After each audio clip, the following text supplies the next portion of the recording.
নবীজি সাল্লাল্লাহু আলাইহি ওয়াসাল্লামের একটা ছোট্ট কথা বলি, মনটা ভরে যাবে আপনার। এক বৃদ্ধা মক্কা ছাড়ছিলেন।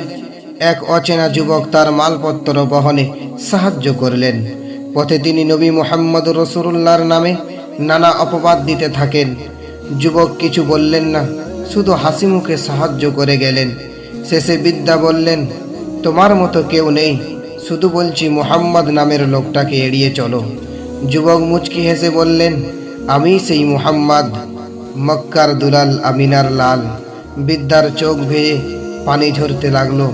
বৃদ্ধা তখন সেই মুহাম্মদকে বললেন, বেটা মুহাম্মদ, আজ আমাকে কলমা পড়িয়ে মুসলমান করে নাও। আলহামদুলিল্লাহ। আল্লাহ কখনো ভুল করেন না। তুমি চাও আজ, কিন্তু আল্লাহ দেন তখন, যখন যেটা তোমার জন্য সবচেয়ে বেশি উপযুক্ত। তুমি যেটাকে দেরি ভাবছো, সেটা আসলে তোমার কল্যাণের জন্য সঠিক সময়।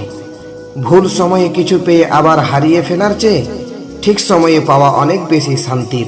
তাই ধৈর্য ধরো, ভরসা রাখো রবের উপর। তিনি দেরি করেন না, তিনি গড়েন। ঠিক সময়ে সব কিছুই হবে ইনশাআল্লাহ। তিনটি সুন্দর বাস্তব কথা।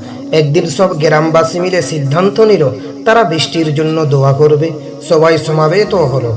কেবল একটি ছেলে ছাতা সহ এলো, এটাই ছিল তার বিশ্বাস। আপনি যখন কোনো শিশুকে শূন্যে সুরের খেলা করবেন, সে তখন হাসতে থাকে, কারণ সে জানে আপনি তাকে আবার ধরে ফেলবেন। এটাই ছিল তার ভরসা।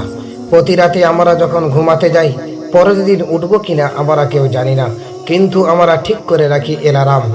এটাই ছিল আশা। যারা বেহেশতে যাবে তাদের এক গোপন আমল। রাসূলুল্লাহ সাল্লাল্লাহু আলাইহি ওয়াসাল্লাম বলেছেন, বেহেশতেবাসী মুমিনদের অন্যতম বৈশিষ্ট্য রাতের শেষ অংশে জেগে নামাজ পড়ে এবং আল্লাহর কাছে ক্ষমা চাই। আল হাদিস। গোপনে কাঁদেন, আল্লাহ গোপনে রহমত দেবেন ইনশাআল্লাহ। ইয়াজুজ মাজুজের সংখ্যা কত হবে না যদি জানা থাকে, আজকে জেনে নিন। হাদিসে বলা হয়েছে, প্রতিজন মানুষের বিপরীতে থাকবে 999 জন ইয়াজুজ মাজুজ। তাদের সংখ্যা হবে এত বেশি যে যেন ঢেউয়ের পর ঢেউ। তারা হবে অশান্তি, ধ্বংস আর বিভ্রান্তির বাহক হবে। কিয়ামতের আগে বেরিয়ে আসবে এই ভয়ঙ্কর গোষ্ঠী।